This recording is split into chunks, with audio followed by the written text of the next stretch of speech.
and we start with our today's lecture with this topic strategic management model.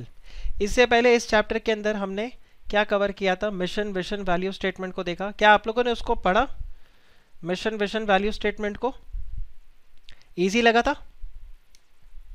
Mission vision value statement, vision क्या है और mission क्या है, मुझे बस दो चीज का आप डिफरेंस बता दो। आप सिर्फ ये दो का डिफरेंस मुझे बता दो, what is vision and what is mission.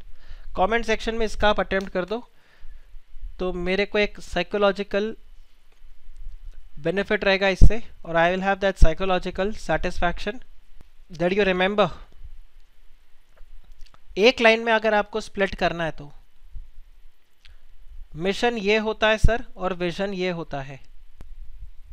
Vision is a long term concept. Okay, अभी भी बराबर नहीं। ये वो वाला चीज हो गया जो मैंने बताया ना, आपके इस पॉइंट को पढ़ के मैं ये समझ सकता हूँ आप क्या बोलना चाहते हो, बट गलत है। ये आंसर लिखोगे तो मार्क्स नहीं मिलेगा। बिल्कुल सूरज, ये करेक्ट आपने बताया। विजन को अचीव करने के लिए हम मिशन सेट करते हैं, correct. Devang, vision means what is to be achieved in future, and हाँ, Divya has answered it correct. Divya has answered it correct.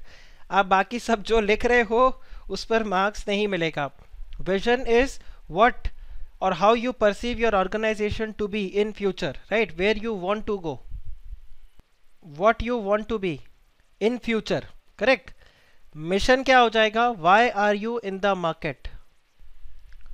so ये दो टर्म है आपके vision and mission. okay, आप ध्यान रखना।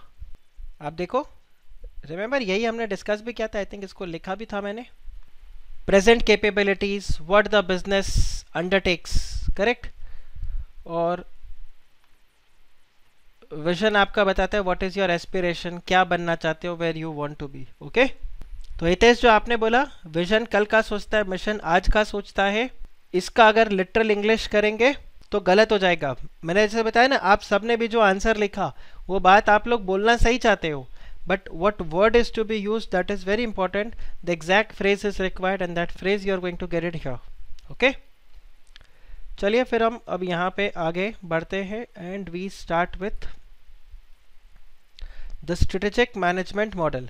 तो अब देखो, स्ट्रेटेजिक मैनेजमेंट मॉडल के अंदर अगर हम देखें तो इसमें वो बता रहा है, देखो सबसे पहले क्या होता है, you identify the mission vision value statement and goal, and based on that you setup the strategy. क्योंकि अगर आपको पता चल जाए आपको क्या चाहिए, उसके बाद में आप सोचोगे और उसके बाद में आप डिसीजंस जो लेने हैं वो अकॉर्डिंगली आप डिसीजन लोगे। So that's what is being given here, that identifying an organization's vision, mission, goal and objective. It is the starting point.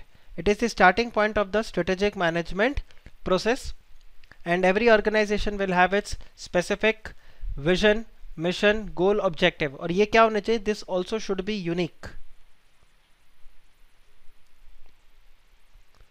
to the organization.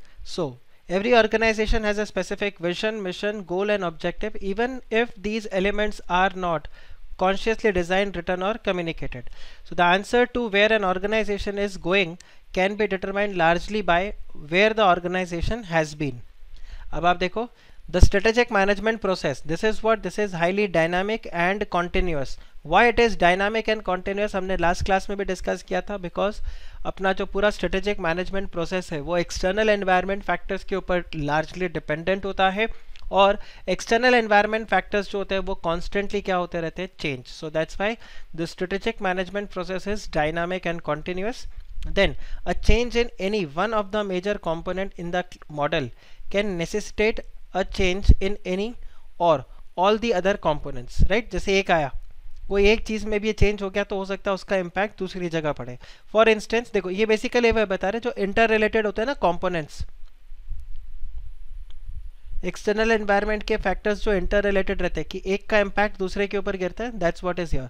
So for instance a shift in the economy could represent a major opportunity and require a change in the long-term objectives and strategies. A failure to accomplish annual objective could require again change in the policy, and a major competitor change in strategy could require change in the firm's mission. हो गया? आप check करो, जियो right? So this is how it goes.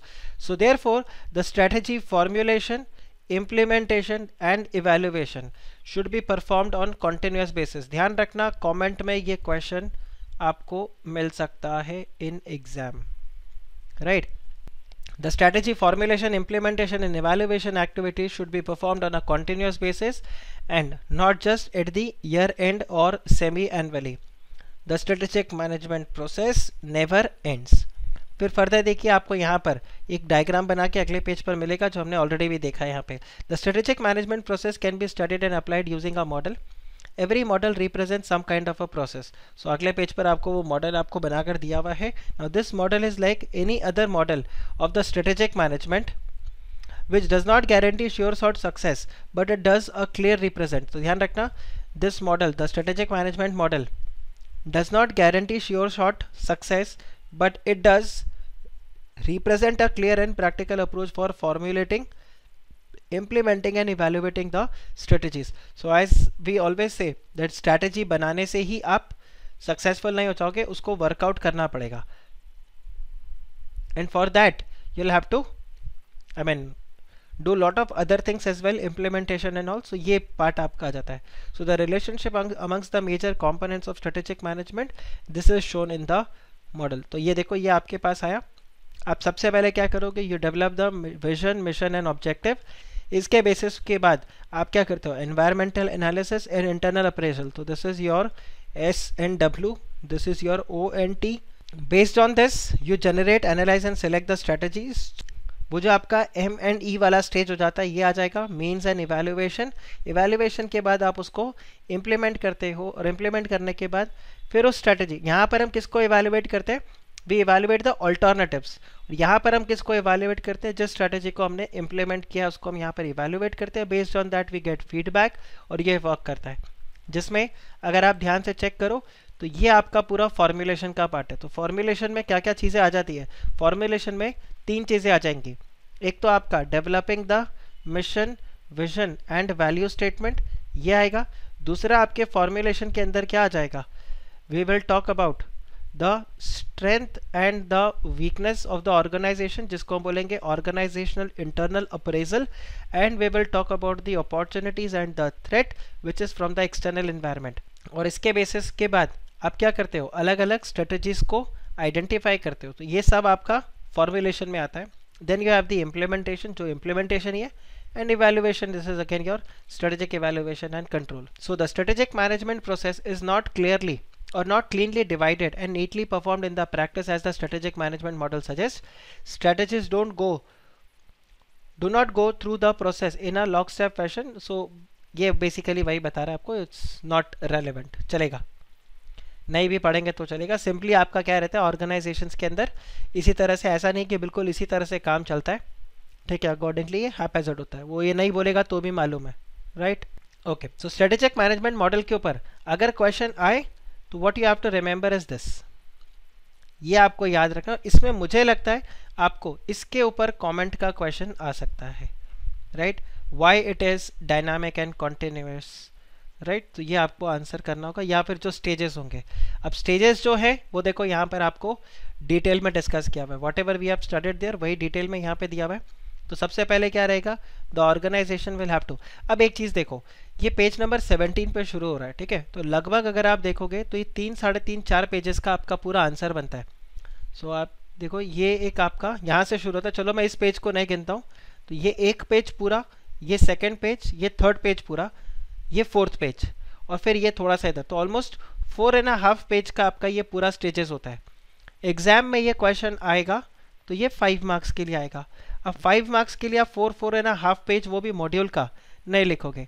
तो आपको क्या करना होगा, ये जब हम यहाँ पर रीड करेंगे इसको आपको प्रिसाइज करना पड़ेगा, इसको कंडेंस करना पड़ेगा आंसर को, और आपको बिल्कुल 5 मार्क्स के लिए प्रिपेयर्ड रहना पड़ेगा कि कल को अगर क्वेश्चन आए 5 मार्क्स के लिए, what are the stages in the strategic management, और clearly describe the stages in the strategic management process. At that point of time you will have to write this answer. आपको इस answer को crisp में 5 marks में लिखना पड़ेगा. You will have the liberty, technically अगर बताओ तो ये क्वेश्चन कैसा है, this is the conclusion for the entire chapter. अभी तक जो हमने 17 पेजेस पढ़े हैं उसका पूरा कंक्लूजन ये इस टॉपिक में आता है, बिकॉज आप देखो यहाँ पे एवरीथिंग विल गेट हियर, और इससे पहले वाले जो सेकंड चैप्टर भी हमने पढ़ा वो सब आता है। बट 5 मार्क्स के लिए कैसे क्रिस्प में आप आंसर लिखोगे वो आपका स्किल सेट रहेगा, एंड एग्जाम में बहुत इंपॉर्टेंट है ये क्वेश्चन। सो आप देखिए इधर मैं सीधा स्टेज 1 से ही शुरू करता हूँ, जिसमें ये यहाँ पर क्या बता रहे हैं दैट पहला स्टेज क्या हो जाएगा, developing a strategic vision and formulation of the statement of mission, goal and objective, फिर एनवायरमेंटल एनालिसिस, फॉर्मुलेशन जो अभी हमने डायग्राम में पढ़ा, implementation and strategic evaluation and control. So let's check stage 1 और इसको अपन आराम से यहाँ पे पढ़ते हैं। अब देखो एकदम रिपीटेड पॉइंट्स आएंगे, बट इस खाली देखना कि जब आप स्टेजेस लिखोगे उस वक्त आप इसको कैसे समझाओगे। So first stage is the strategic vision, mission and objectives. इसको मैं ये भी बोल सकता हूँ, it is developing them, it is developing the strategic vision, mission and objectives. So first a company must determine what directional path the company should take and what changes in the company's product, market, customer, technology focus would improve its current market position and its future prospect. Deciding to commit the company to one path versus another pushes managers to draw some carefully reasoned conclusions about how to try to modify the company's business makeup and market position it should carve out. Now top management, आप ये देखो, top management views and conclusions about the company's direction and the product, customer, market, technology focuses. The focus constitute a strategic vision of the company. अब देखो यहाँ पर आपको वो बता रहा है what is a strategic vision. So it says that a strategic vision delineates management's aspiration for the organization and highlights a particular direction or a strategic path for it to follow in preparing the future and molds its identity. A clearly articulated, देखो this is important, a clearly articulated strategic vision communicates management's aspirations to the stakeholder and helps to steer the energies of the company personal in common direction. Remember same line हमने last class में discuss किया था, यही exact same line था, exact यही same line था, याद आ रहा है? आप देखो हमने लास्ट क्लास में भी देखा था, जब मैंने आपको बताया था जब आप ऑर्गेनाइजेशन में जाते हो तो आपको कंपनी के मिशन विजन के बारे में पता होना चाहिए, उससे बहुत फ़ायदा होता है। क्यों? क्योंकि आप वहाँ पर जब इंटरव्यू में जाओगे you will be able to correlate yourself with the organisation. ये देखो जस्ट चेक दिस, मैंने बताया ना, और देखो ये रिपीटेड पॉइंट्स है आपके, ये सारे के सारे आपके रिपीटेड पॉइंट्स हैं। तो अब जो हम यहाँ पे पढ़ रहे हैं it is nothing else but it is just the repetition of what we have already studied, right. But फिर भी मैं एक बार पूरा मॉड्यूल वर्ड टू वर्ड आप लोगों के साथ यहाँ पे रीड करूँगा, और कुछ एक्स्ट्रा पॉइंट जो रहेगा मेरे को लगता है आपके आंसर में होना चाहिए। I mark it this way and if there is anything new I explain that as well. Then you have the mission and the strategic intent. So management or the managers needs to be clear about what they see as their role in the organization, and this is often expressed in the terms of a statement of mission. This is important to both the external stakeholders and the other managers in the organization. They need to be clear about what the organization, ये देखो, you have to be clear, it needs to be clear about what the organization is seeking to achieve and in broader terms how it expects to do so. So at this level strategy is not concerned with the details of SBU, competitive strategy or the directions and the methods the business might take to achieve the competitive advantage. Rather the concern here is the overall strategic direction. इस stage पे ये line आप लिखोगे. At this stage they are not concerned with the details of SBU और the competitive strategy और the direction and the methods कौन से use करने, they are only concerned with what, with the overall strategic direction. ये आपका mission vision value statement में starting में आता है। फिर आप देखिए corporate goals and objectives flow from the mission and growth and ambition of the corporation. Basically they represent the quantum of the growth the firm seeks to achieve in the given time frame. They also endow the firm with characteristics that ensure projected growth. What do you mean by endow? Give rise to, right? They also give rise to the mission vision. They give rise to the projected, ensure that the projected growth. So though the objective setting process the firm is tackling the environment and deciding the locus it should have in the environment. Then the objective provides the basis for the decision. ये देखो, the objective provides the basis for its major decision of the firm and also said the organizational performance to be realized at each level. फिर देखो, the managerial purpose of setting objective is to convert the strategic vision into specific performance targets resulting and results and outcome the management wants to achieve. ये देखो, ये सब आपके answer में होने चाहिए, रिपीटेड पॉइंट्स नहीं. बेसिकली अगर आपको याद हो, मैंने जैसे आप आज लेक्चर के स्टार्ट में भी किसी ने आंसर किया था कि विजन को अचीव करने के लिए, आई थिंक सूरज आपने बोला था ये, कि विजन को अचीव करने के लिए आप क्या करते हो, मिशन को सेट करते हो और मिशन को अचीव करने के लिए उसको तोड़कर आप यहाँ पर ऑब्जेक्टिव्स बना देते हो. इस तरह से वर्क. सो ये वो वाला पार्ट आपको बता रहा है. Right, objectives helps you to achieve the mission and mission achieves you help you to the vision. So the objectives provide the basis for its major decision of the firm and is also said organizational performance to be realized at each level. The managerial purpose of setting objective is to convert the strategic vision into specific performance targets, results and outcomes the management wants to achieve, and then use these objectives as a yardstick to track the company's progress and performance. Because if you remember, मैंने बताया था goals and objectives are quantified, तो इसीलिए आप उसको performance को yard stick, मतलब आप कैसे ट्रैक करोगे. अपन जैसे बोलते हैं ना, yard stick the term is this way. Barometer होता है टेम्परेचर नापने के लिए, करेक्ट. थर्मोमीटर अपने बॉडी के टेम्परेचर को नापने के लिए. तो वो यार्ड स्टिक हो गया आपका. किस बेसिस पे आप चेक करोगे, on what basis you are going to check, right. So degree Celsius, this is the temperature, so that's the yard stick. अभी जैसे अगर हम बताते हैं किसी को कोरोना है कि नहीं है, so one of the yard stick is what, आप बॉडी टेम्परेचर चेक करो कि अगर उसको बुखार है तो आपको डाउट रहेगा, तो यार्ड स्टिक उस तरह से हो जाता है. सो यू चेक दिस, जो आपके ऑब्जेक्टिव्स अगर अचीव हो रहे, so this acts as a yard stick to track the company's performance and the progress.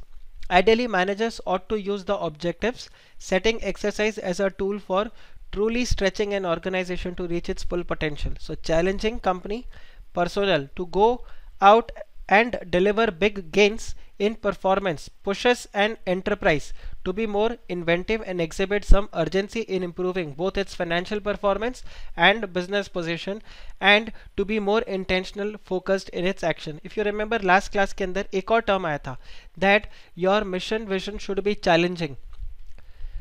Remember, mission vision should be challenging. अगर वो चैलेंजिंग नहीं है तो फिर वो आपका एक अच्छा ग्रेट विजन नहीं है. सो यहाँ पर भी वही वाला पॉइंट आपको बता रहा है वो. Then objectives are needed at all organisational level. This is again important that it is required at all organizational level.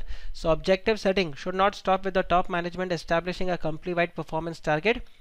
Company objective needs to be broken down. देखो ये अच्छा लाइन वापस से लिया हुआ है, that the company objective needs to be broken down into performance targets for each separate businesses, product line, functional department and individual work unit.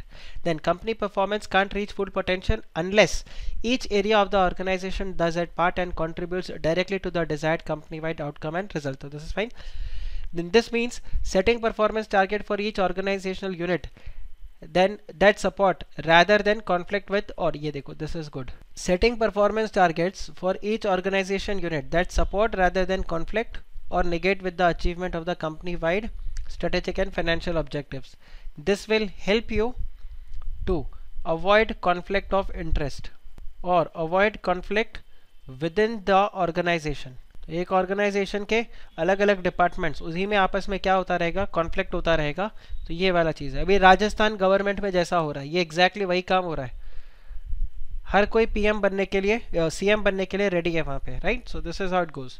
फिर आप देखिए environmental and organizational scanning. So simple environmental scanning is your opportunities and threat. External environmental scanning is strength and weakness. So this is your external and this is your internal. See, there is nothing new. You all can easily write this. तो आप देखो, external environment of a firm consists of economic, social, technological, market and other forces. मुझे बताओ, ये आप inter में छोड़ो, यह आपने फाउंडेशन में पढ़ा था बिजनेस एंड कॉमर्शियल नॉलेज में, याद आ रहा है, pastel analysis. So this is the same thing. The external environment of a firm consists of economic, social, technological, market and other forces which affect its functioning. So the firm's external environment is dynamic and uncertain. देखो ये कुछ भी नया term नहीं है, ये कितनी बार हम पढ़ चुके हैं ये वाला. So the management must systematically be analyzed, right? So the management must systematically be analyzed various elements of the environment to determine the opportunities and threat for the firm in future. Now organizational analysis, तो ये आपका internal analysis हो गया जिसमें आप क्या करते हो. The organization will review the financial resources, the technological resources capabilities, the productive capacity, marketing, distribution effectiveness, research and development, human resource, right, skills and so on. तो organizational के अपने opportunities and threats. So this would reveal the organizational strength and weakness which could be matched with the threat and opportunities in the external environment, right? So this would provide a framework for SWOT analysis. Okay, तो ये आपके पास आता है और देखो ये हमने already chapter 2 में डिटेल में पढ़ा है. वंस द स्वॉट एनालिसिस इज डन, अब आप आ जाओगे किस में, स्ट्रेटेजी फॉर्मुलेशन में. तो स्ट्रेटेजी फॉर्मुलेशन में क्या होगा, first of all you are going to develop the various strategic alternatives which are there, which would be in light of the organizational strength and weakness, opportunities and threat. देखो करने को तो मैं आज की डेट में बताऊं, मेरा मन करता है कि यार मैं पता इंडियन क्रिकेट टीम में भी खेल सकता हूँ, आईपीएल में भी क्रिकेट खेल सकता हूँ. इसके अलावा कभी कभार मेरे को ऐसा लगता है कि एक मैं स्टार्टअप भी रेडी कर सकता हूँ, एक एंटरप्रेन्योर बिजनेस भी कर सकता हूँ. मुझे ऐसा लगता है मैं पढ़ा भी सकता हूँ, मैं पढ़ भी सकता हूँ, बहुत सारी चीज़ें कर सकता हूँ. लेकिन आपके पास कहीं ना कहीं यहाँ पे एक कंस्ट्रेंट है, एक फ्रेमवर्क है. सबसे पहले तो मेरे पास 24 घंटे ही है, ठीक है. 24 घंटे में भी देखो 8 घंटे का नींद मेरे को मिनिमम चाहिए. मिनिमम मतलब मिनिमम मैक्सिमम मेरा दोनों 8 आवर्स ही है. So I have only 16 hours a day. अब इस 16 आवर्स अ डे में मेरे को मेरा प्रैक्टिस का काम भी संभालना है, मुझे मेरा टीचिंग का काम भी संभालना है, plus the other work that I am doing professionally I have to handle that and also personal life, सब इसी में मेंटेन करके रखना है. So मैं जो भी alternatives उठाऊंगा वो इसी के बेसिस पे उठाऊंगा. See, at present I am writing a book, okay? इस समय मैं एक बुक पे लिख रहा हूँ and one of my student only who is a qualified lawyer, हम दोनों मिलकर एक बुक लिख रहे हैं. So that student of mine, she is helping me out in writing. She is basically the co-author. मुझे इस समय 3 टॉपिक्स ऐसे हैं जिसके ऊपर बुक लिखने का मन कर रहा है, पर मैं तीनों टॉपिक पे शुरू नहीं कर सकता because when you author a book आपको बहुत ज़्यादा रिसर्च करना पड़ेगा. रिसर्च करने के लिए आपको काफ़ी पढ़ना पड़ेगा और पढ़ने के लिए again you need time. But अगर मैं तीनों बुक को एक साथ लिया तो शायद मैं जस्टिस नहीं कर पाऊंगा, जल्दीबाजी में बुक इतना अच्छा नहीं बनेगा. तो यहाँ पर क्या हो गया, एक फ्रेमवर्क. सो हर ऑर्गेनाइजेशन के पास उसका अपना स्ट्रेंथ, वीकनेस, अपॉर्चुनिटी, थ्रेट होता है. इसको मैं बोलता हूँ हिंदी में, अगर देसी भाषा में बोले तो औकात.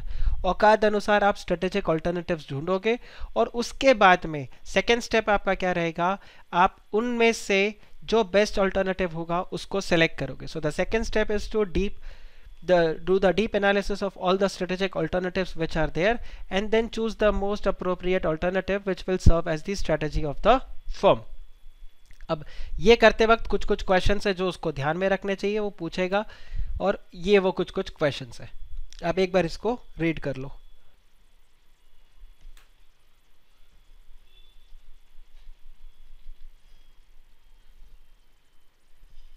आप ध्यान रखना ये यहाँ पर कौन से स्टेज पर बात हो रहा है, फॉर्मुलेशन स्टेज पर ही बात हो रहा है. So that's why they are asking कि हम उसी सेम बिजनेस में कंटिन्यू करें या उसका वॉल्यूम कम करना है, ज़्यादा करना है, ठीक है. हम उसको एक्सपैंड करें तो हम ऑर्गेनिक ग्रोथ करें या इनऑर्गेनिक ग्रोथ करें, हमें डाइवर्सिफाई करना चाहिए कि नहीं करना चाहिए, तो रिलेटेड डाइवर्सिफिकेशन करें, अनरिलेटेड डाइवर्सिफिकेशन करें. Should we get out of the business fully और पार्शली, हार्वेस्ट और डाइवेस्ट, राइट. सो ये सारे ऑल्टरनेटिव्स आपको यहाँ पर चेक करने और आप देखो ये मिल गया आपका. So the above strategic alternatives में बी डिजाइंड एज, ये देखो, stability, growth, expansion and retrenchment strategy. मुझे बताओ ये सब आपने पढ़ा है कि नहीं पढ़ा है? And a combination of all this is what it is combination strategy. अब आप मुझे बताओ, आपको चैप्टर 4 मैंने नहीं पढ़ाया होता और यहाँ पे आके मैं ये सारे टर्म्स को बोलता, तो एक तो चैप्टर 4 पहुँचते तो आपके दिमाग में क्या होता, हाँ हाँ पता है, और यहाँ पर आपको अच्छे से मैं समझा भी नहीं पाता उतने डिटेल में. अब देखो जितना डिटेल में अब आपको स्टेबिलिटी, ग्रोथ, रिट्रेंचमेंट, जितना डिटेल में आपको मैंने समझाया और जितना डिटेल में आपने भी समझा उतना डिटेल में शायद आप तब नहीं समझते अगर मैं इसको आपको पहले थोड़ा सा ब्रीफ दे देता। एक ह्यूमन टेंडेंसी होता है, we get to know a particular term, हमें पता चल जाता है, उसके बाद फिर वही टर्म वापस आए तो हमें ऐसे लगता है अरे ठीक है ना, मतलब ये तो पता है, and that is more dangerous. So that's the reason इस चैप्टर को मैंने लास्ट में यहाँ पर पिक किया। Then you have this strategy implementation. So implementation is again execution. So implementation and execution is an operation oriented activity. Very good line. ये आपके answer में, ये आपके लिए नया लगेगा क्योंकि ये अभी तक हमने पढ़ा नहीं है. This directly links with the chapter number 8. अगर आप चैप्टर 8 को पढ़ोगे तो ये उसके साथ अपना लिंक होगा, जो कि अपना नेक्स्ट लेक्चर है. Wednesday onwards we are going to start with chapter 8 only. So आप यहाँ पर देखो, implementation and execution is an operation oriented activity which is aimed at shaping the performance of the core business activities in a strategy supportive manner. Now it is the most demanding and time consuming part of the strategy, right? Strategic management process. So to convert the strategic plan into actions, ये देखो very very important guys, ये आपने पहले नहीं पढ़ा है, right? तो ये आपको थोड़ा सा ध्यान से यहाँ पे समझना होगा और इसको मेरे को आपको एक्सप्लेन भी करना होगा. तो देखो, to convert strategic plans into actions and results, manager को क्या करना पड़ेगा? A manager must be able to direct the organisational change, motivate people, build and strengthen the company competency and competitive capabilities, strengthen the strategy, support work climate and meet the offbeat performance and the target. तो ये basically क्या हो जाता है, जहाँ पर हम वो management, motivation, communication, leadership skills, ये सब चीज़ें यहाँ पर क्या हो जाती हैं, इंपॉर्टेंट हो जाएगी. ठीक है, तो इसके बेसिस पे आप यहाँ पर क्या करोगे, you are going to implement the strategy. तो इम्प्लीमेंटेशन में ये बहुत इंपॉर्टेंट है, बिकॉज वी हैव रेड. आप मुझे बताओ, कोई भी स्ट्रैटेजी है उसको इम्प्लीमेंट कौन करेगा? Corporate level? No, the strategy would be implemented by the people who are at the ground, right? जो आपके फंक्शनल लेवल है, जो डिविजनल मैनेजर्स है, वो करेंगे. यहाँ पे फॉर्मुलेशन का काम कॉर्पोरेट लेवल करता है. तो कॉर्पोरेट लेवल के लिए स्ट्रैटेजी बनाना अच्छा है, वो बना भी लेंगे, बट उसको इम्प्लीमेंट करने के लिए आपको इंश्योर करना पड़ेगा कि जो लोअर लेवल मैनेजमेंट है या जो फंक्शनल लेवल मैनेजमेंट है, बिजनेस लेवल मैनेजमेंट है, उनको आप मोटिवेट करके रखो, उनको अपने mission, vision, value statement communicate करो, उनको रोल समझाओ, राइट? And leadership skills. बाकी देखो, जब हम ये स्ट्रेटेजिक चेंज और इन सब के बारे में बात करते हैं तो ये चैप्टर 8 के अंदर अपने को और ज़्यादा डिटेल में वहाँ पे मिलेगा. अब देखो, strategic execution process would include the following aspects. Again could be an independent question. ठीक है, तो आप इसमें देखो, developing budgets and steer ample resources in those activities critical to the strategic success. तो बेसिकली आप यहाँ पर क्या करोगे, सबसे पहले developing the budgets, right? Then staffing the organization with the needs and the skill and expertise which is required. तो देखो, इसको एक अपन लिंक करेंगे. बजट सेट करो, इंश्योर प्रॉपर स्टाफ आपके पास है जो आपको चाहिए, जिस तरह का स्टाफ चाहिए वो आपके पास है. Then ensure that the policies and operations operating procedures facilitate rather than impede the executive execution, effective execution. Now इसका क्या मतलब हो गया? impede का क्या मतलब होता है? रुकावटें, राइट? तो आपके जो कंपनी के जो पॉलिसीज है और ऑपरेटिंग प्रोसीजर्स जो रहते हैं, दैट शुड फैसिलिटेट मतलब that should motivate, that should support rather than impede, act as a hindrance या हिंडर, करेक्ट? रुकावटें. तो आपके जो पॉलिसीज प्रोसीजर्स है वो रुकावटें नहीं होनी चाहिए आपके एग्जीक्यूशन के लिए, स्ट्रैटेजी एग्जीक्यूशन के लिए. This is there. Then using the best known practices to perform core business activities and pushing for continuous improvement. So again ये आपका repeated process रहता है, again and again. अमर ने बोला सर सेकेंड पॉइंट को repeat करो. ओके, ये staffing वाले पॉइंट को बोल रहे हो अमर? ओके, देखो, आप स्ट्रैटेजी एग्जीक्यूशन के लिए आ रहे हो. एग्जीक्यूशन में सबसे पहले आप बजट्स को प्रिपेयर करते हो. वाई? बिकॉज ये आपको हेल्प करता है कि ऑर्गेनाइजेशन के अंदर आप डिविएट नहीं करो.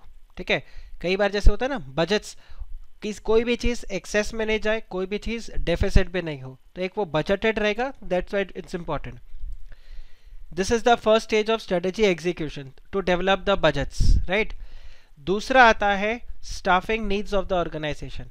आपको ये चेक करना है that you have the right team. या इसको मैं इस तरह से बोलूँ, बिल्ड और डेवलप अ राइट टीम। आपको ये राइट टीम रखना बहुत ज़रूरी है, एक परफेक्ट टीम। क्यों? बिकॉज इससे आपको क्या होगा, you will get the adequate people और द रिक्वायर्ड पीपल जो आपको क्या चाहिए कॉम्पिटिटिव कैपेबिलिटीज के लिए, आपके सब to support the competency, correct, to strengthen the strategies, ये आपको रेडी रखने के लिए चाहिए होगा। तो ये जो आपका स्टाफिंग नीड्स है, staffing is very very important because ultimately काम तो कौन एग्जीक्यूट करेगा, यही करेंगे ना, द ऑर्गेनाइजेशन के जो ह्यूमन रिसोर्स होंगे वही काम को एग्जीक्यूट करेंगे। तो आपको क्या चाहिए, you need the adequate team. So that's what is written here, staffing the organization with the needed skill and expertise। भाई आपने स्ट्रैटेजी डेवलप कर लिया, पर उस स्ट्रैटेजी को एग्जीक्यूट करने के लिए आपको क्या चाहिए, you need a right team. एक जैसे सिंपल एग्जांपल देता हूँ, आज की डेट में जो बहुत ज़्यादा चैलेंजेस हो रहा है वो किस चीज़ का हो रहा है, देखो मैं बताता हूँ। In teaching industry you have to teach online, okay. अब ऑनलाइन पढ़ाने में कुछ लोग कंफर्टेबल होते हैं, मैं ये नहीं बोलता कुछ लोग पढ़ा सकते कि नहीं पढ़ा सकते, कुछ लोग कंफर्टेबल होते हैं, कुछ लोग कंफर्टेबल नहीं होते। फ्रैंकली अगर बताऊं, ये आज से 5 साल पहले मुझे अगर पढ़ाने को बोला गया होता, ऐसे ऑनलाइन पढ़ाने को, शायद मैं नहीं पढ़ा पाता। But since I am already teaching from past 5 years, तो ओवर द टाइम मुझे डेवलप हो गया। सी इफ़ यू ऑल रिमेंबर, जब आप लोगों को मैंने फाउंडेशन के अंदर बिजनेस एंड कॉमर्शियल नॉलेज भी पढ़ाया था, उस टाइम पर भी मैं कितनी बार कुछ कुछ फ्रेजेस को यूज करता था, समझा, क्लियर, मिला, यू रिमेंबर, आया, ऐसे कितने सारे टर्म्स को मैं बार बार बोलता था। ऑनलाइन में भी ये टर्म्स को मैं कितनी बार रिपीट करता हूँ यहाँ पे, because when I edit my lecture I realise that, right, ये सब कितने बार टर्म्स को मैं यूज करता हूँ। Why is that? Because till the time I don't see that satisfaction on the face of the students, या वो चेहरे को देखकर मुझे वो convincing yes नहीं मिलता, तो it's a problem for me that I cannot teach. So if I am recording the lecture, then I know, मैं एक अलग ही मोड में आके पढ़ाता हूँ। पर अगर मैं एक लाइव लेक्चर में ले रहा हूँ और अचानक से आप यहाँ पे रिप्लाई करना बंद कर दो, it will be very problematic for me, right? But anyway, आप अगर चेक करो, आज की डेट में ऑनलाइन पढ़ाना बहुत इंपॉर्टेंट हो गया। अब कुछ फैकल्टीज होंगे जो शायद कंफर्टेबल नहीं होंगे, कुछ फैकल्टीज है जो कंफर्टेबल होंगे, अकॉर्डिंगली डिपेंडिंग ऑन दैट। अब आप मुझे बताओ, आपने एक स्ट्रैटेजी को तो डेवलप कर लिया कि हमें क्या करना है, ऑनलाइन पढ़ाना है, we have to go online. अब ऑनलाइन पढ़ाने के लिए आपको कैसे टीचर्स चाहिए होंगे, जो पढ़ाते भी अच्छे हो प्लस जो टेक्नोलॉजी वाइज भी काम कर सके, यस और no? Amar, yes or no? You would require a teacher or a professor who can teach you good, and also the person should be comfortable teaching online, क्योंकि हो सकता है कुछ टीचर्स अच्छा पढ़ाते हो बट वो ऑनलाइन कंफर्टेबल अगर नहीं है तो प्रॉब्लम हो जाएगा। That's where the staffing comes into picture, that आपने जो स्ट्रैटेजी को डेवलप किया है, उस स्ट्रैटेजी को एग्जीक्यूट करने के लिए या वर्कआउट करने के लिए you need the staffing of the organization which will have the needed skill and expertise, which is further going to build and strengthen the strategy, the supportive competencies and the competitive capabilities। आप बताओ, is this clear? Right? That's how it goes। फिर आप देखिए further, installing information and operating system to enable the company personnel to carry out their strategic roles day in and day out, right? तो basically ये आपका infrastructure का बात कर रहा है, the IT infrastructure. Then motivating people to pursue the target objectives energetically. Then creating a company culture and work climate conducive to successful strategy implementation। तो एक आपका वो जो वर्क कल्चर होता है उसको भी आप यहाँ पर रेडी करोगे। मोटिवेटिंग ये तो अपन ने पहले देखा। And then exerting the internal leadership needed to, exerting मतलब push, pressing, correct? Exerting the internal leadership needed to drive implementation forward and keep moving, improving the strategy execution, right? So basically ये आपका feedback, implementation and feedback. So when an organization encounters stumbling blocks or weaknesses, the management has to see that they are addressed and rectified quickly. So the good strategy execution involves creating strong fits between the strategy and organizational capability. So basically ये देखो, ये एक आपका अच्छा independent comment का question बन सकता है.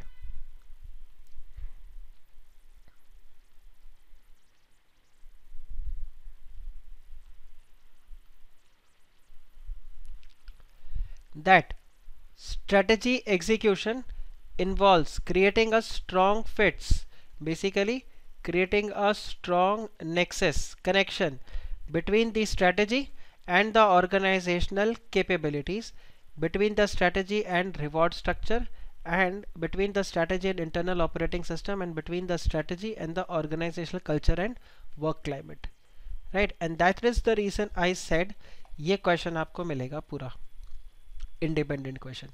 तो अगर शॉर्ट में आप देखो तो ये आपको पूरा टर्म इसने यहाँ पर बता दिया. अदरवाइज अगर आप देखोगे तो ये आपका फुल फ्लेजेड क्वेश्चन है जिसका डिटेल्ड आंसर है. प्रीतम ने पूछा यहाँ पे एक टर्म स्टीयर एम्पल रिसोर्सेस, कहाँ मिला आपको ये? अच्छा, developing budgets and steer ample resources, ये वाला आप बता रहे हो. तो देखो, स्टीयर एम्पल रिसोर्सेस का मतलब होता है क्रिएट. स्टीयर का मतलब हो जाता है क्रिएट, गाइड, डायरेक्ट, राइट. तो आप बजट्स बनाते हो और फिर आप बताते हो कि एडिक्वेट रिसोर्सेज आपके पास वहां पर अवेलेबल हो. आप बजट्स बनाओ and then make sure that adequate resources are available. ये देखो मैं लिख देता हूँ, the adequate resources are available. This is what it means, steer ample resources. Okay Pritam, फिर आप देखिए आपका लास्ट स्टेज आता है which is strategic evaluation and control. तो आप देखो, the final stage of strategic management process is evaluating the company's progress. इसमें आप evaluate the company's progress, then assess the impact of new external development. This will help you to give the feedback and making corrective actions या corrective adjustments. तीन चीजें इसके अंदर. One is evaluate the company's performance, assess the new changes, and then take corrective adjustments or take corrective actions. So this is very important when it comes to evaluation and control. So these are the trigger points for deciding whether to continue or to change the company's vision, objectives, strategy, and or the execution method. So long as the company's direction and strategy seems well matched, there is no requirement for the change. Okay, but जब भी आप ये देखो, whenever a company encounters disruptive changes in the external environment. What do you mean by disruptive changes? Disrupt का क्या मतलब होता है? Disrupt is जब आपको जैसे हम बताते हैं ना कि आपको आपकी जगह से हटा दिया, उसको हम बोल देते हैं disrupt. आप शांति से वहां पर बैठे हुए थे और आपको वहां से हटा दिया, इंटरप्ट कर दिया, तो उसको हम क्या बोल देते हैं? Disruptive changes. So how do I write disruptive changes? Is shift. Shift भी राइट वर्ड नहीं होगा. शिफ्ट, मूव अवे या इंटरप्ट. एंड बेसिकली ये नेगेटिव वर्ड है, राइट. इंटरप्ट मतलब negative way, it's a negative word, right. So वो Surf Excel वाला नहीं है, दाग अच्छे है, वैसा नहीं है. दिस इज आपको शिफ्ट कर रहे हैं, मूव अवे कर रहे हैं, इंटरप्ट कर रहे हैं, तो ये नेगेटिव वर्ड है. Disruptive is a negative word, right. So whenever a company encounters disruptive changes, abnormal could be the changes could be abnormal. Pritam ने यहाँ पर एक वर्ड बोला abnormal, correct.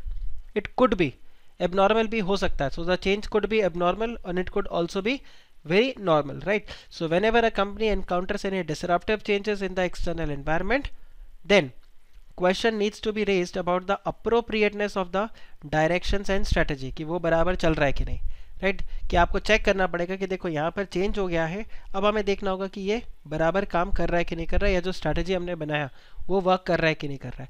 So if a company experiences a down turn in the market position और shortfall in the performance, then अब ये देखो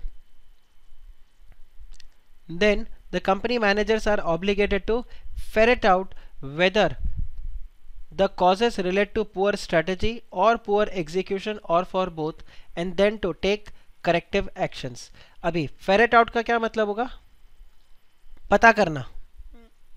ferret out means पता करना, या इसको अपन कैसे बताएं कि जब भी कुछ गलत हुआ, मतलब जैसे यहाँ पर बताया कि डेविएशंस आ गए, तो सबसे पहले मैनेजर्स को क्या करना पड़ेगा, उनको जाकर पता करना पड़ेगा कि ऐसा क्यों हुआ.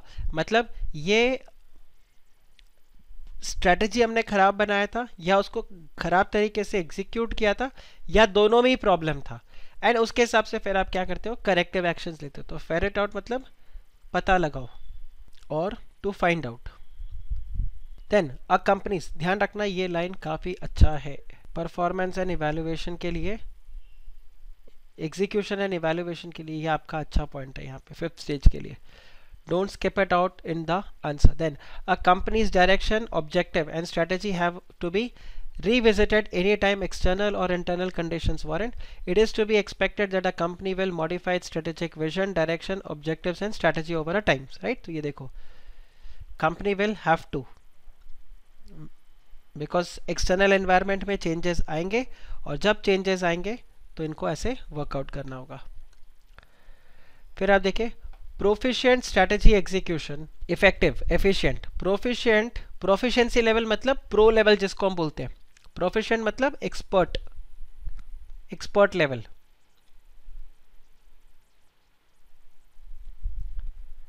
प्रोफिशिएंसी सर्टिफिकेट मिलता है आपको. So proficiency strategy execution is always, proficiency strategy execution is always the product of much organizational learning. It is achieved unevenly, coming quickly to some areas, providing nettlesome and problematic in other. What do you mean by providing nettlesome? Nettlesome means challenges. Either it will bring some challenges or it will be problematic in some area. So periodically assessing what aspects of the strategy execution are working in. ये देखो, so periodically आपको इसलिए assess करना पड़ता है. So periodically assessing what aspects of the strategy execution are working well and what needs improving is normal and desirable. So a successful strategy entails vigilantly. Vigilant होना मतलब, what do you mean by vigilant होना? Law में नहीं, law में अभी नहीं आया, आपको फाइनल में आएगा. अलर्ट रहना, अलर्ट, विजिल मैकेनिज्म. ठीक है. सो entails, I think audit में आपको ये टर्म मिल जाएगा, vigil. The auditor has to be vigilant. Okay. So alert and search ways to continuously improve and then make corrective adjustments whenever and wherever it is useful to do so. Most importantly आपका ये part रहेगा, ये part आपका रहेगा. और फिर जैसे ये, तो point number A, then this is point number B. और फिर आपको ये बताना पड़ेगा कि कंपनी को पीरियोडिक असेसमेंट करना पड़ता है. ये वाला जो लाइन है ना आपका, इसको आप पॉइंट नंबर C बना दो. I'll just highlight this with some other color so that you remember. ये आपके आंसर में मस्ट होने चाहिए. यहाँ जो बताया ना, एक तो ये और एक ये point number 1, point number 2 and that's point number 3. ये चीज़, 3 चीज़ रहना चाहिए. आप मुझे बताओ ये चैप्टर गया दिमाग में? This was a pretty revision only. अभी तक जो हमने पढ़ा, it was exact revision only of what we have studied. Right. So this is all for this chapter. Right. अब हम क्या करते हैं, we start with the RTPs. अब मुझे बताओ यहाँ तक आपको कोई डाउट है? अगर हम मेन इंडेक्स में चले तो मेन इंडेक्स में हमने 3rd चैप्टर को भी पैकअप कर दिया. सो 1, 2, 3 is done. Then 4, 5, 6 that's also done. अब 2 ही चैप्टर अपना बचा हुआ है. तो नेक्स्ट चैप्टर जो हम शुरू करेंगे, that is going to be strategy implementation and control, जिसमें ये सब आ जाता है. आप देखो, ये strategic control, strategic change, strategy implementation. तो अभी जो हमने पढ़ा वो यहाँ पर. इसके अलावा ये 2 टॉपिक है जो बहुत इंपॉर्टेंट है. एग्जाम में अगेन स्ट्रेट फॉरवर्ड 5 मार्क्स के लिए आपको ये क्वेश्चन मिलेगा. राइट. काफ़ी सारी चीज़ें तो हटा दी इन्होंने इस चैप्टर में से. पहले सिक्स सिग्मा और ये सारे कॉन्सेप्ट्स भी होते थे, वो सब हटा दिया, स्ट्रेटेजी ऑडिट ये सब ये रहेगा। एनीवे ये देखो स्ट्रेटेजिक लीडरशिप मैंने बताया था ना 7th and 8th चैप्टर में आपको ये मिलेगा। तो अमर जो आपने ह्यूमन रिसोर्स वाला पॉइंट पूछा था ना, वो यहाँ पर आपको मिलेगा, supportive strategy and this everything this will come here, right. Okay, so अब हम एक काम करते हैं, let's start with the RTP, correct should be right. हम पहले May 20 के आरटीपी पे आ जाते हैं एंड May 20 के आरटीपी में लेट्स पिकअप चैप्टर 3 के ही क्वेश्चंस को यहाँ पर देख लेते हैं। Can you answer this question, what are the elements of strategic intent in the organisation. जो स्ट्रेटेजिक इंटेंट का डायग्राम था, मैं चैप्टर 3 को फिर से खोल देता हूँ यहाँ पे, so that we can straight away go back to the chapter. आप देखो स्ट्रेटेजिक इंटेंट यही तो था, vision, mission, business definition, business model, goal, objectives, right. तो ये आपका strategic, what are the elements of strategic intent. अब आप चेक करिए question number 6, what is question number 6, क्या बता रहा है। नाम से तो ऐसे लग रहा है केस स्टडी है, क्योंकि किसी का नाम और इस तरह से सिचुएशन है, but let's see whether it's a actual case study question और it's a straightforward question. Rohit is in informal discussion with his friend, shared that he has to move very cautiously in the organization as the decisions taken by him have organization wide impact and involves large commitment of resources। वो क्या बता रहा है, उसके जो decisions है, decisions taken by him, they have organization wide impact and involves large commitment of the resources। He also said that the decision decide the future of the organization। उसके जो decisions है, they decide the future of the organization। Where will you place Rohit Seth in the organizational hierarchy? आप बताइए। वो आपको बता रहा है उसके decision से ये होता है, तो अगर उसके decision से ये हो रहा है तो वो कौन से लेवल पे होगा। 3 लेवल्स होते हैं, कॉर्पोरेट लेवल, बिल्कुल करेक्ट। तो आप यहाँ पर क्या करोगे, आप समझाओगे that there are 3 levels in the organization, corporate, business, functional। then फिर आप बताओगे the decisions taken by corporate level they affect, आप यही लिखोगे exactly, the decisions taken by the corporate level they have the wide impact on the organization, it will involve large resources, they'll decide। therefore Rohit is in which hierarchy, in the organizational hierarchy he is in the corporate level management, he is at the CLM level। and what are the dimensions of the decisions taken by him, तो आपको यहाँ पर basically क्या बताना है, the strategic decisions which are taken by the corporate level management, right। so technically अगर आप यहाँ पर क्रक्स में, सॉरी ये आपका डायमेंशंस, तो आपका हाँ क्रक्स में आपका चैप्टर 4 यहाँ पे आ जाएगा और आप देखो ये सारे प्रोविजंस आएंगे जो स्ट्रेटेजिक डिसीजन मेकिंग में आता था। ये देखो ये रहा स्ट्रेट फॉरवर्ड। सो मॉड्यूल में आपका page number this would be 3.4, so this is page 3.4 of the module, right। then is there any MCQ which we can do, okay। which of the following is not the element of strategic intent, इनमें से कौन सा answer होगा, business standard, बिल्कुल correct. Business model होता है, business vision होता है, it is the business standard, वो यहाँ पर नहीं रहता। चेक कर लेते और कोई ऐसा MCQ है which you can solve, no ये दो तो उधर रहेगा, इधर तो अपन ने सारे सॉल्व कर लिए। Okay then RTP May 2020 is discussed completely from our end, right. फिर हम आ जाते हैं RTP नवंबर 2019। अच्छा एक बार पास्ट पेपर भी चेक कर लेते हैं इन दोनों का। So let's pick up this way, November 2019। Can you answer this question, this one, see it was for 5 marks, right। why organization should have a mission, correct, हमने डिस्कस किया ही था। एंड व्हाट कंसिडरेशंस, और मैंने आपको बताया था straight forward question आपको इससे मिलेगा, why do we need it, right। तो अगर आप यहाँ पर देखो ये आगे ये देखो, मैंने आपको बोला था दिस इज इम्पोर्टेंट। इसके अलावा यस, सो 3.9 और फिर ये देखो a mission has to be precise, इसके लिए भी मैंने आपको बोला था। so I'll just write it here that you can check page 3.9 of the module, right? strategic alliance ये सब तो है नहीं, I think that's the only thing। ये BPR मैंने आपको बोला था उधर आएगा, तो नवंबर में 5 मार्क्स का क्वेश्चन मैंने आपको बोला था, इस चैप्टर का वेटेज 5 मार्क्स होगा ही होगा। then we can pick up May 2019, let's go in the sequence only।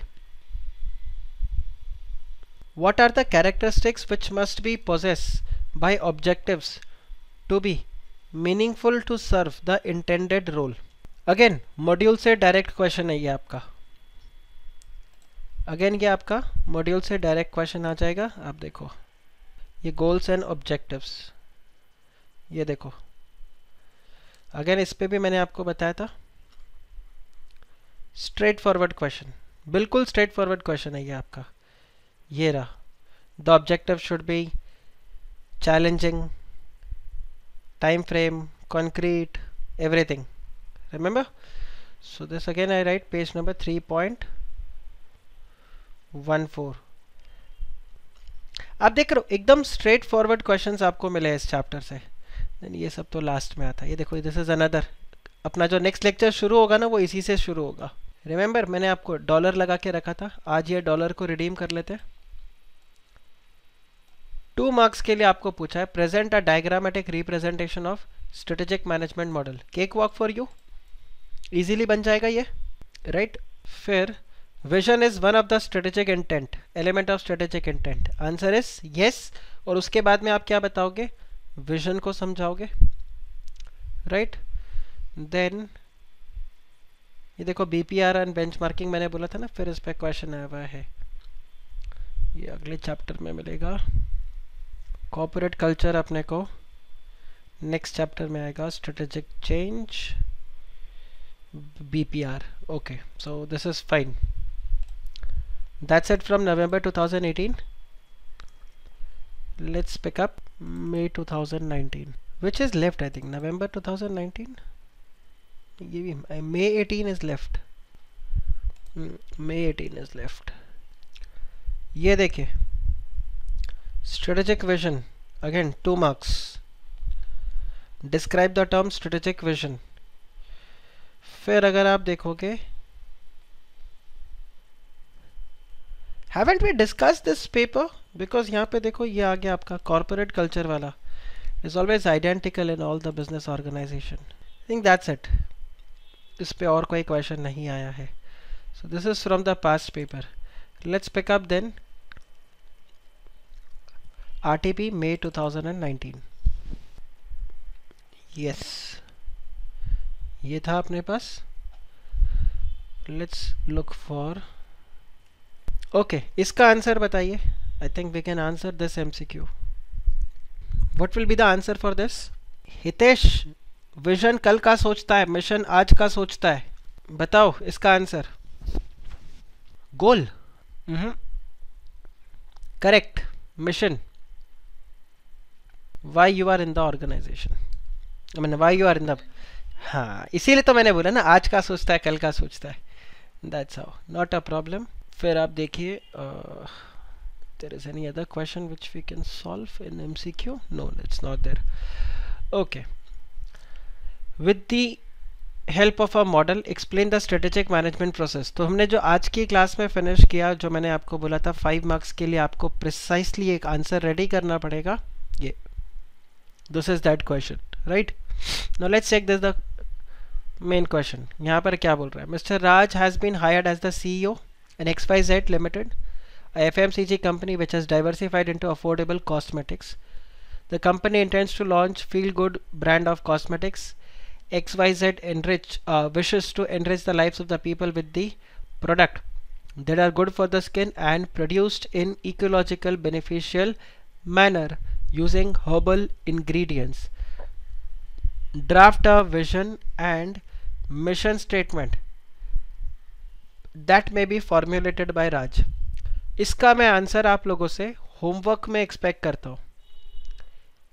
This has got nothing to do with your syllabus, मतलब ये कहीं किसी बुक में इसका आंसर नहीं है, कोई गलत आंसर नहीं है, कोई सही आंसर नहीं है। It totally depends on the creativity of the student. आप कैसे इसका आंसर लिखते हो। आपको बस खाली यहाँ पर बता दिया कि इनका ऑब्जेक्टिव क्या है, आपको अब इनका एक विजन और मिशन स्टेटमेंट बनाना है। बस खाली आपको क्या ध्यान रखना होगा, विजन बनाते वक्त आपको ये पता होना चाहिए कि आप फ्यूचर ओरिएंटेड रहेगा आपका। मिशन बनाते वक्त आपको ये बताना होगा why you are in the market, right. So ये दोनों आप ड्राफ्ट करके मुझे भेजोगे, और ये आप आज ही भेजोगे मेरे को, ठीक है। Today you are going to send it to me WhatsApp पे, आप मुझे आज ही ये भेजोगे, right. I want answer for this. अब बताओ अगर इस टाइप का कोई क्वेश्चन एग्जाम में आ गया ना, यू कांट हेल्प एक्सेप्ट। अब अगर किसी ने बहुत सारे कंपनीज का मिशन स्टेटमेंट या विजन स्टेटमेंट पढ़ा है तो आप लिख सकते हो, अदरवाइज आपको आइडिया ही नहीं है कि विजन लिखते कैसे, तो वहां पर आप फंस जाओगे। दूसरा पॉइंट आप ध्यान रखना, जब इस टाइप का क्वेश्चन आए तो प्लीज़ किसी एग्जिस्टिंग कंपनी का मिशन विजन उठा के मत चिपका देना। कहीं पर आप बोलो हाँ सर ये एफएमसीजी तो आईटीसी जैसा लग रहा है, आईटीसी का कंपनी उठाकर हम डाल देते हैं, राइट। सो सेम यहाँ पर, तो वो आपके लिए नेगेटिव हो जाएगा, because if you remember vision and mission both are unique to every organisation. So if you copy paste the same content you will not get marks, right. तो ये आप आराम से, क्रिएटिविटी है। इसका कोई आंसर मैंने बताया ना, no answer is correct, no answer is wrong, it's just that how creatively you write, how well the examiner perceives it. उसको अच्छा लगा, आपका क्रिएटिव लगा तो मार्क्स मिल जाएंगे, नहीं तो नहीं मिलेंगे। इसका कोई यार्डस्टिक नहीं है। आप बताओ, this is clear, is this clear guys, this is clear ये वाला। तो RTP May 2019 we are through with this also. ये तो हमने बाकी चैप्टर्स तो ऑलरेडी डिस्कस कर लिया था। अब आ जाते हैं 2018 अटेम्प्ट के अंदर, या मई 2019। Let's pick up this RTP. नहीं हर्ष, ये 2 मार्क्स के लिए तो नहीं होगा, this should be for 3 marks तो एटलीस्ट होना चाहिए, या 5 मार्क्स। 5 मार्क्स के लिए जाएगा ये, जहाँ तक जाएगा तो, क्योंकि 2 मार्क्स में फिर स्कोर देने को रहेगा नहीं। किसी ने अच्छा लिखा तो भी 2, ठीक ठाक लिखा तो 1, तो वैसे कुछ नहीं रहेगा। बट आई फील ये आएगा तो 5 मार्क के लिए आपको मिल सकता है। Okay, nevertheless we start with this page 124, so we go to page 134. अरे वाह, सीधा। चलिए let's start. Should we continue May 2019, at least May 19 का आरटीपी अपन पूरा कंप्लीट कर लेते हैं। ये जितने 6 चैप्टर्स हम लोगों ने कंप्लीट किए उसके रिगार्ड में, राइट। तो चलिए बताइए, what would be the answer for this question number 1। Which of the following statement is not true with regard to the strategy? Which is not true? Very good, that strategy is flawless, perfect। ऐसा नहीं होता। very very good खुशी, instant answer आया। चलिए, the strategic management process, क्या होगा इसका answer? D, it is full of commitments, decisions। okay, what else? okay, Suraj ने D बोला है, बाकी सब Hitesh is saying C to be. Okay, फिर बी बी आंसर आ रहा है। It is concerned with. Hitesh आपका आंसर देखो थोड़ा सा गड़बड़ नहीं हो गया? That strategic management process it not to be used for the not for profit organisation, तो ये तो वैसे डिफॉल्ट ही गलत हो गया, right. And it again can not be the solution for the organisational failure. B में सब अच्छा है, बी आधा पढ़ के आप लोगों ने हाँ बोला, बी बोला क्या? देखो, इस कंसर्न्ड विथ रिसोर्सेज, हाँ देखो यहाँ पर ये गड़बड़ हो गया। The concerned with resources, capabilities and competencies, but the mistake is here, but not the conditions external to the environment. तो आप देखो स्ट्रेटेजिक मैनेजमेंट प्रोसेस जो होता है उसके स्टार्ट में और एंड में गलत है। अच्छा, कोई प्रॉब्लम नहीं, राइट। सो ये नहीं, तो आपका करेक्ट आंसर इसमें क्या हो गया? डी। ना I have not red even D, मैंने डी अभी तक पढ़ा ही नहीं है। मुझे ये 3 पता है गलत है, तो ऑब्वियसली ये करेक्ट होगा, बट एक बार फिर भी चेक करते हैं। The strategic management process is full set of commitments, designs, decisions and actions related to the firm, seems apt, right. Okay, perfect. हाँ, सूरज बोल रहा है सबसे पहले मैंने बोला था, बिल्कुल करेक्ट सूरज, एनीवे, थर्ड क्वेश्चन, चलिए इसका आंसर बताइए। Mission is what? D is developed by firm before the firm develops strategic intent। हीरा आप चेक करो, स्ट्रेटेजिक इंटेंट में ही तो आप मिशन को सेट करते हो, तो डी तो गलत ही हो गया। फिर बाकी आंसर जो आ रहा है वो आ रहा है बी। तो देखते हैं बी क्या है। Mission is a statement of a firm, अरे बाप रे, correct. Unique purpose and scope of operations, so this seems correct. But एक बार बाकी दो ऑप्शंस को भी और पढ़ लेते हैं, क्या है। Mission is internally focused definition of the organisational societal goal, no, internally focus नहीं होगा, and it's not goal. Then does not relate to the industry in which, नहीं, ये भी गलत है।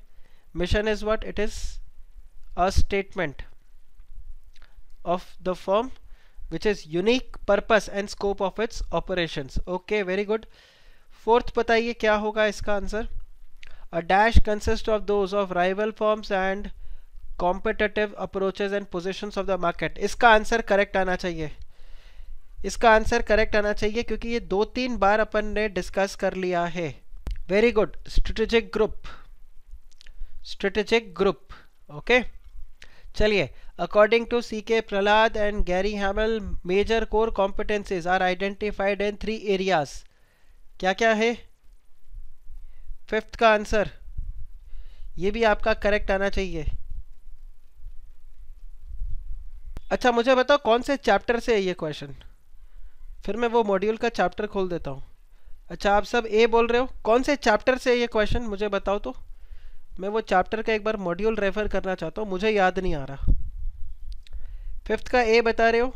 सो खुशी, ज्योति, रूपाली, हर्ष, नीरज, सूरज, आप लोग मुझे एक बार बताओ कि कौन से चैप्टर से है ये क्वेश्चन। सेकंड चैप्टर से? अच्छा, चलो देखते सेकंड चैप्टर में ये कहाँ मिलता है हमें। वो एक्चुअली मेरे को याद नहीं आ रहा, तो मैंने सोचा आप लोगों से एक बार कंफर्म करता हूँ, बिकॉज आप सब ने आंसर किया। कॉम्पिटिटिव, कॉम्पिटिटिव, कॉम्पिटिटिव, कॉम्पिटिटिव, ये गया।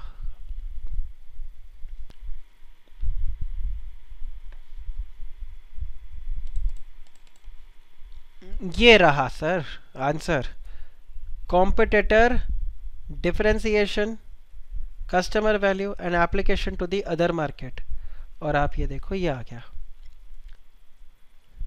अब आप सोचो, मॉड्यूल के एक लाइन से उठ के एक एमसीक्यू आपको मिल गया है। अगर एग्जाम में अचानक से एमसीक्यू आया तो तकलीफ, अगर आपने मॉड्यूल नहीं पढ़ा तो, राइट। देखो अभी ये चेक करिए। Which of the following statement is not true about strategic decisions? Which of the following statement is not true about strategic decisions? ध्यान रखना, not true बोला है, not true। सेकेंड बोल रहे हो? अच्छा, ये 1 मिनट पहले का आंसर है, okay. They have insignificant impact on the long-term prosperity, D seems correct, because strategic decisions, they are based on the external environment, they will involve top management, they will also require organizational commitment of the organizational resources, so this seems to be the odd man out, okay। फिर आप देखिए, strategic decision making can take place at 3 common levels of the organization। कौन से 3 levels हैं?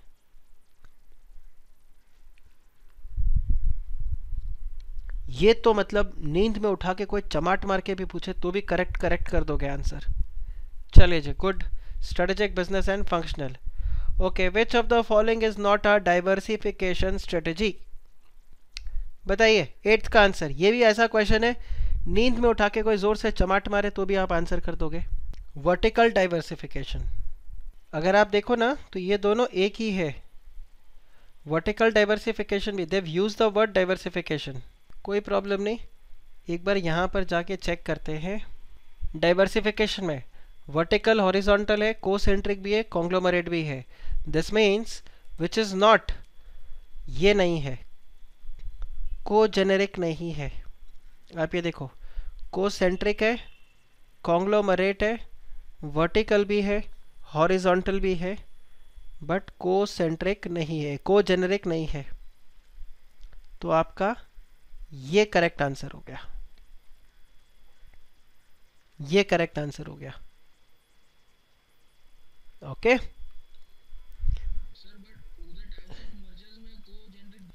हाँ, वो mergers के अंदर बताया ना। ये किसका बात कर रहा है? डाइवर्सिफिकेशन का, right. Then a thing that a firm does specially well in comparison to the rival firms, उसको क्या बोलेंगे? आई थिंक ये भी बहुत ही इजी सा क्वेश्चन है। Competitive advantage. Okay, stability strategy is a 10th question. ये भी आपके लिए इजी क्वेश्चन होगा। 10th stability correct. अयो इम्प्लीमेंटेशन नहीं, corporate level, it's a corporate level strategy under BCG an SBO with products having little market share but in an attractive industry is referred to as. ध्यान रखो, little market share, little market share बोला तो मतलब star तो हो ही नहीं सकता, cash cow भी नहीं हो सकता क्योंकि कैश काउ का मार्केट शेयर ज़्यादा होता है। डॉग नहीं हो सकता क्योंकि अट्रैक्टिव इंडस्ट्री चाहिए, डॉग एक अट्रैक्टिव इंडस्ट्री में नहीं है, डॉग का तो दोनों ही अनअट्रैक्ट। The answer is question mark, right. Little market share, attractive industry, आपका क्या होगा जनाबे आली, राइट। आप ये देखो, इंडस्ट्री तो अट्रैक्टिव है, आपका मार्केट शेयर बड़ा कम है, क्वेश्चन मार्क, राइट। ये ऐसे क्लिक करना है, अगर एमसीक्यूज इस तरह से आए तो you have to click it this way. ये ऑप्शन तो छुपा कर रखा था, अगले पेज पर था। मैं तो बताता हूँ हितेश, आपको इतना स्ट्रांग प्रिपेयर होना चाहिए कि ऑप्शन अगर नहीं दे तो भी आप करेक्ट आंसर बता दो, then it is like the best you have prepared. But yes, आपका बात बिल्कुल सही है कि ऑप्शन तो सर अगले पेज पर दिया हुआ था, तो अगले पेज पर ये रहा आपका option. The correct answer is question mark. Okay, चलिए फिर आगे देखते हैं। स्ट्रेटेजी ऑडिट आ गया। Okay, Michael Porter. Okay, so tell me what about this question. According to the Porter which of the following is important to achieve the competitive advantage? Easy, very very easy question, नींद में उठा के चमाट मारने वाला question है।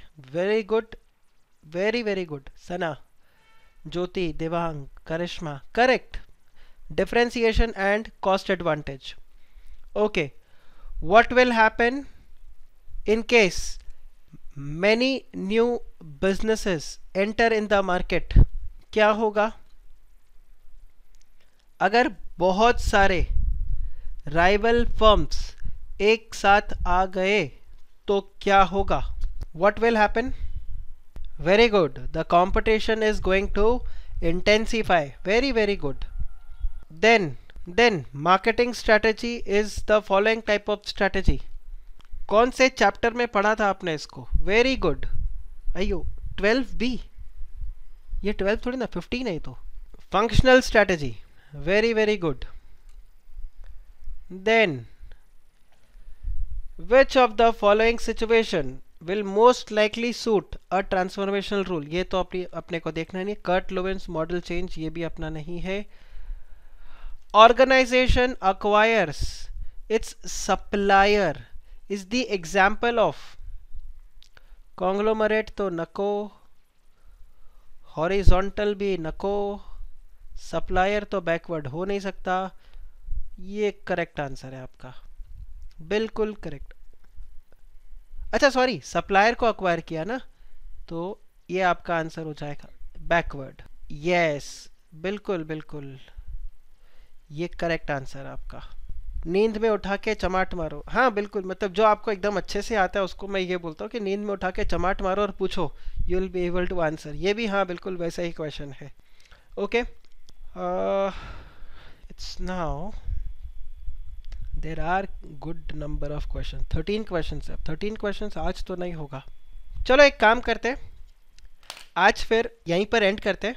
MCQs हमने कर लिया, विल स्टार्ट विद दिस।